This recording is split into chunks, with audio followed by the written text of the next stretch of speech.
Hi, I'm Marty Nemko. What should you say to your child about death, about dying? Of course, that'll depend on the child's age and the parent's values, but the following might be useful. For 3 situations, here is sample wording, and after each I present the undergirding thinking and principles.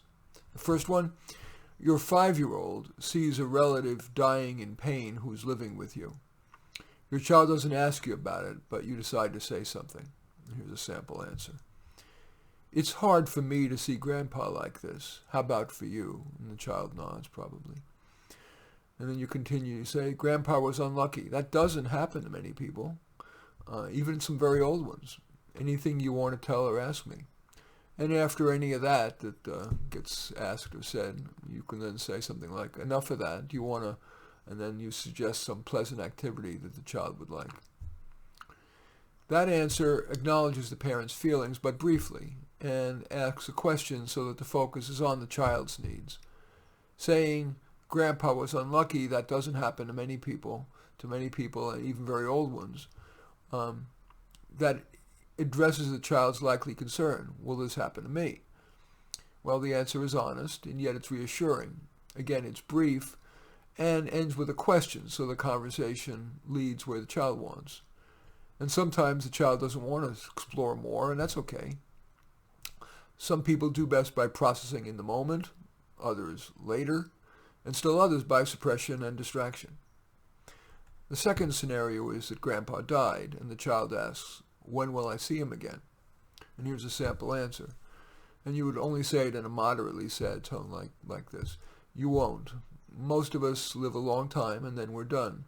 That's why we make the most of our time, and why Grandpa so enjoyed spending time with you. We can always look at his pictures and talk about him. Do you have a question about all this?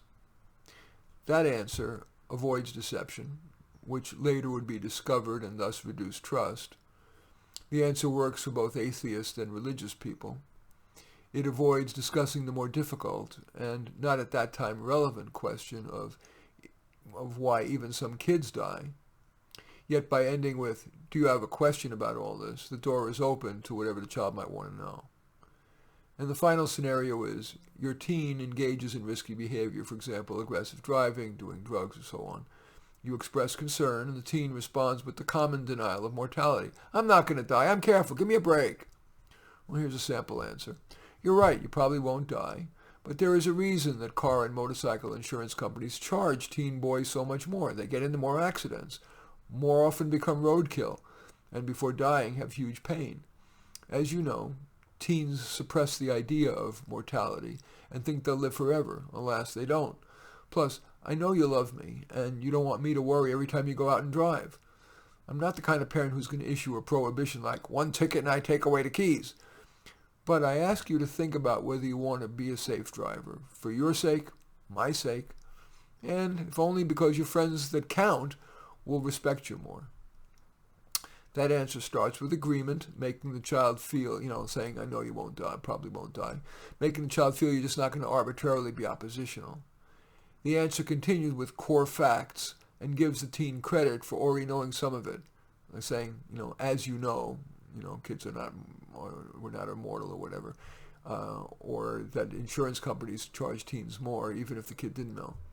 Anyway, then the answer balances that rationality with feeling, with head and heart, by saying, I know you love me and don't want me to worry.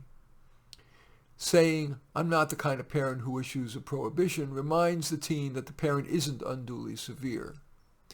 The answer concludes with an ask rather than a demand, citing not only the child's benefit and the parent's benefit of being a safe driver, but it plays on teens heavily valuing what peers think.